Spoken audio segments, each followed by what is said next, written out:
भगवान की बातें इस YouTube चैनल पर आपका फिर एक बार स्वागत है।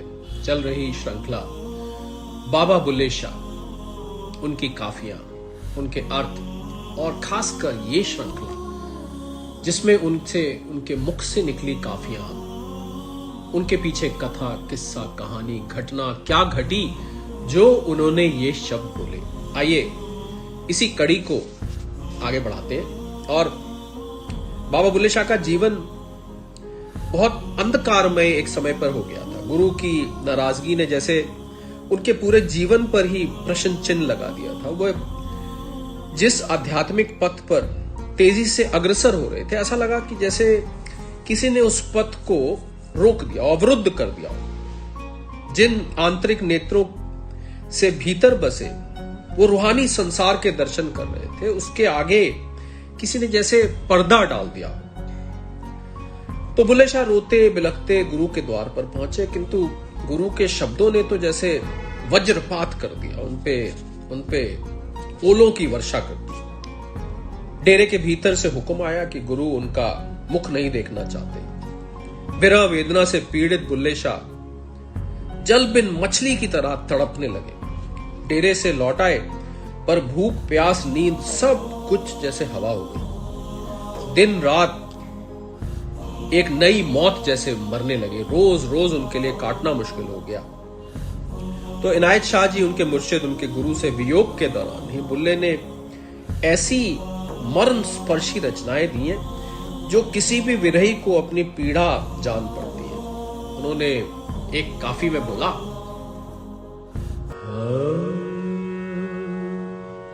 इश्क असानल के ही कीती, लोक मरे दे ताने, दिल दी वेदन कोई न जाने, अंदर देश बेगाने, जिसनू चाट अमर दी होवे, सोई अमर पछाड़े। एक इश्क दी आखी घाटी, जो चढ़िया सो जाने, आतश इश्क फराक तेरे ने, पल विच साड़ दिखाइया। ऐस इश्क दे साडे कोलों, जग विच दिया दुहाइया। जिस तन लागे सो तन जाने, जिस तन लागे सो तन जाने, दूजा कोई न जाने। इश्क असानल के ही कीती, लोक मरे दे ताणे। और उधर गुरु तक बाबा बुल्ले शाह का कष्ट नहीं पहुंचा। हालांकि ये कहना अनुचित है।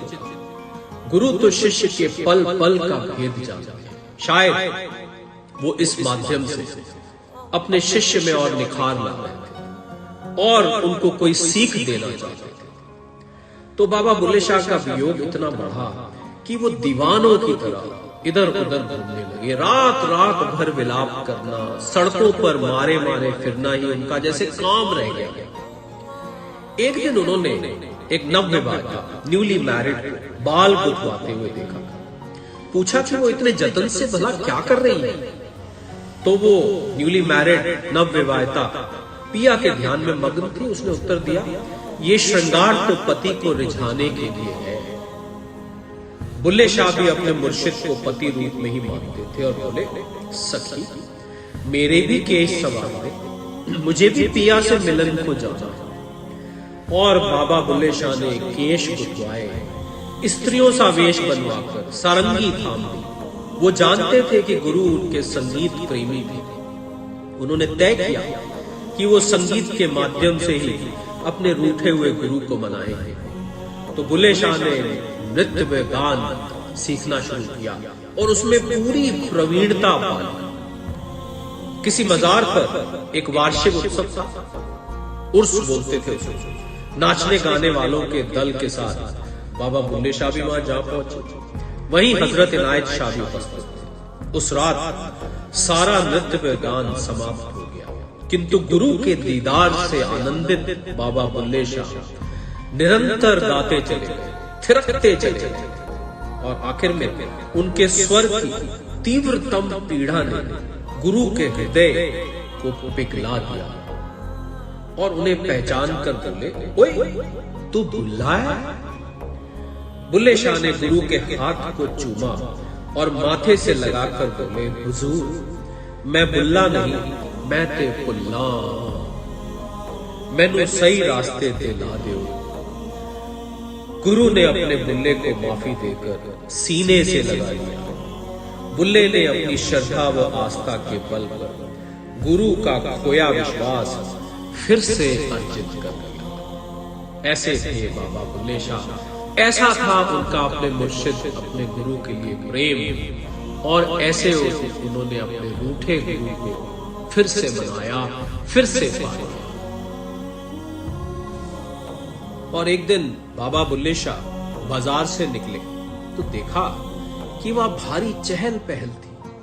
कोई सामान खरीदने में व्यस्त था, कोई बेचने में, कोई कुछ खा रहा था, कोई कुछ गप लड़ा रहा था, कोई व्यर्थ में किसी से उलझ रहा था, कोई किसी के प्राण तक लेने के लिए तत्पर था। बुल्ले शाह ने यह सब देखकर सोचा, इन लोगों को भला कब समझ आएगा कि ये सब एक ही ईश्वर की संतान है।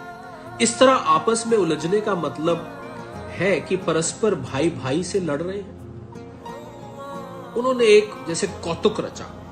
वे सुनार की दुकान पर पहुंचे और उससे कहा, भाई मुझे अल्लाह के लिए एक अंगूठी चाहिए। सुनार बोला, अंगूठी तो मैं बना दूंगा, किंतु आप पहले ये कहें कि उसका नाप क्या है। नाप के लिए उंगली दिखाइए। बुल्ले शाह ने अपने हाथ आगे कर दिए। ये रही अल्लाह की अंगूठी, इस नाप की अंगूठी बना दी। सुनार बोला, दीवाने क्या तू अल्लाह है? बोले, हां ये अल्लाह की ही उंगली है। बुल्ले शाह की दीवानगी देखकर सुनार ने राह जाते मौलवी को रोककर कहा, जरा देखिए ये बंदा पागल हो गया है, ये स्वयं को अल्लाह कहता है। मौलवी ने भी बुल्ले शाह से जिरह की तो वो एक ही बात पर डटे रहे कि उनकी उंगली खुदा की उंगली है। मौलवी ने तो फिर क्या था, ऐलान कर दिया, ये स्वयं को अल्लाह कहता है, इस काफिर को फांसी की सजा मिलेगी। और बाजार के चारों तरफ बात फैल गई। लोग अपने अपने काम छोड़कर देखने लगे कि ये हो क्या रहा है। बुल्ले शाह तो अपनी ही मस्ती में थे। उन्हें मस्जिद ले जाया गया तो पीछे भारी भीड़ चल रही थी। मस्जिद पहुंचकर उन्होंने मौलवी से पूछा, मुझे कहां ले आए और ये लोग कौन हैं? मौलवी ने कहा, तुम मस्जिद में हो, ये खुदा का घर है, ये सब खुदा के बंदे हैं। बाबा बुल्ले शाह ने फिर पूछा, मैं कौन हूं? मौलवी बोला, तुम भी अल्लाह के बंदे हो। और फिर बाबा बुल्ले शाह बोले, अच्छा तब तो ये उंगली भी अल्लाह की हुई ना।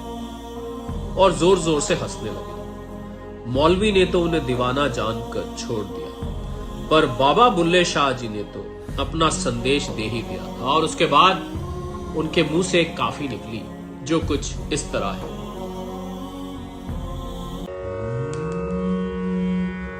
सब इको रंग कपाहीदा, ताणी ताणा पेटा नलिया, पीठ नड़ाते छब्बा छलिया, आपो आपने नाम जतान, वखो वखी जाहिदा, चौसी पैसी खदर धोतर दा, मलमल खाशा इक्का सूतर, पूणी विचो बाहर आवे, भगवा भेस गोसाईदा, सब इको रंग कपाहीदा, ताणी ताड़ा पेटा नालिया। और इसी के साथ इस कैप्सूल को यहीं विराम देते हैं। आपसे फिर एक बार जुड़ने की प्रतीक्षा में सादर प्रणाम।